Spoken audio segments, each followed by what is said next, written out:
नमस्कार, ये आकाशवाणी शिमला है। अब आप प्रभा शर्मा से प्रादेशिक समाचार सुनिए। महान स्वतंत्रता सेनानी नेताजी सुभाष चंद्र बोस की जयंती के अवसर पर आज कृतज्ञ राष्ट्र उन्हें याद कर रहा है। सन 1897 में आज ही के दिन ओडिशा के कटक में नेताजी का जन्म हुआ था। उनकी जयंती पर हर वर्ष इस दिन पराक्रम दिवस मनाया जाता है ताकि देश की जनता, विशेषकर नौजवानों में देशभक्ति की भावना जागृत हो और उनमें नेताजी की भांति प्रतिकूल परिस्थितियों का सामना करने के लिए साहस का संचार हो।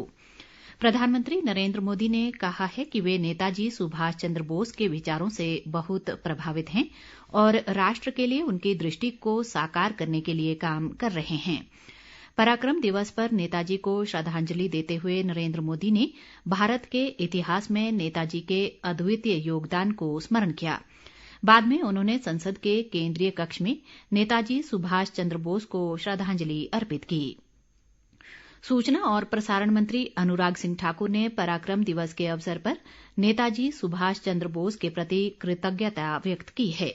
अनुराग ठाकुर ने कहा है कि नेताजी को उनके दृढ़ राष्ट्रवादी मूल्यों और आदर्शों के लिए याद किया जाएगा। उन्होंने कहा कि आजाद हिंद फौज के संस्थापक सुभाष चंद्र बोस देश के युवाओं के लिए प्रेरणा के स्रोत हैं।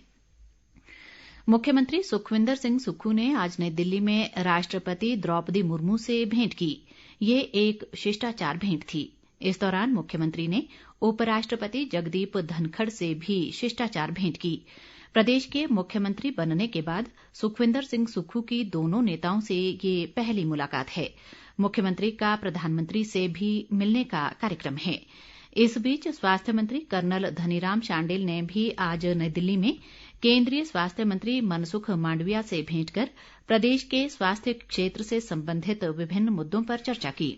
केंद्रीय मंत्री ने उन्हें हर संभव सहायता का आश्वासन दिया।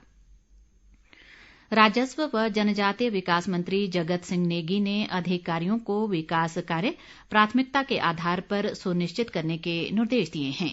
आज रिकांगपिओ में जिला स्तरीय अधिकारियों की बैठक की अध्यक्षता करते हुए उन्होंने सभी अधिकारियों को पंचायती राज संस्थाओं के साथ तालमेल बनाकर कार्य योजना बनाने को कहा ताकि जमीनी स्तर पर कार्यों को बेहतर ढंग से पूरा किया जा सके। उन्होंने कहा कि सभी विभाग क्षेत्र के हिसाब से जनजातीय उपयोजना बनाने में सक्रिय भूमिका निभाएं और कार्यों में आ रही कठिनाइयों को सलाहकार समिति के समक्ष उठाएं। जगत सिंह नेगी ने नशा निवारण और जिले में आपदा की स्थिति से निपटने के लिए पुख्ता प्रबंध करने के निर्देश भी दिए। उन्होंने कहा कि मुख्यमंत्री सुखविंदर सिंह सुक्खू के नेतृत्व वाली प्रदेश सरकार जनजातीय जिलों के समग्र विकास व जन समस्याओं के निवारण के लिए वचनबद्ध है।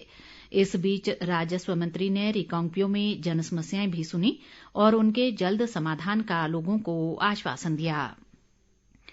पूर्व मुख्यमंत्री व विपक्ष के नेता जयराम ठाकुर ने कहा है कि प्रदेश में सरकार की योजनाओं का नाम बदलना सही नहीं है।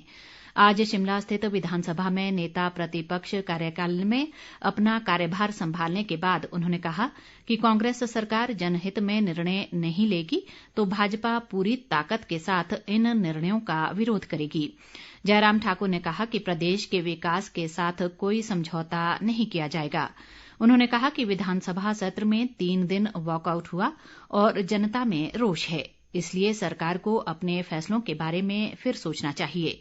जयराम ठाकुर ने राज्य सरकार पर डीजल के दाम बढ़ाकर प्रदेश के लोगों पर महंगाई का बोझ डालने का आरोप भी लगाया। इस अवसर पर प्रदेश भाजपा अध्यक्ष सुरेश कश्यप ने कहा कि नेता प्रतिपक्ष के रूप में जयराम ठाकुर एक सशक्त नेतृत्व के रूप में कार्य कर रहे हैं और प्रदेश में एक अच्छी सरकार के लिए सशक्त प्रतिपक्ष की भूमिका अहम होती है। उन्होंने आरोप लगाया कि कांग्रेस ने प्रदेश में बंद एक्सप्रेस चलाई है और पार्टी केवल बदले की भावना से काम कर रही है। प्रदेश कांग्रेस अध्यक्ष प्रतिभा सिंह ने कहा है कि प्रदेश में 26 जनवरी से हाथ जोड़ो अभियान की शुरुआत की जाएगी। आज शिमला में पार्टी कार्यालय राजीव भवन में एक पत्रकार वार्ता को संबोधित करते हुए उन्होंने कहा कि ये अभियान कांग्रेस के पूर्व राष्ट्रीय अध्यक्ष राहुल गांधी की भारत जोड़ो यात्रा का ही हिस्सा है। इसी के साथ ये समाचार बुलेटिन समाप्त हुआ। नमस्कार।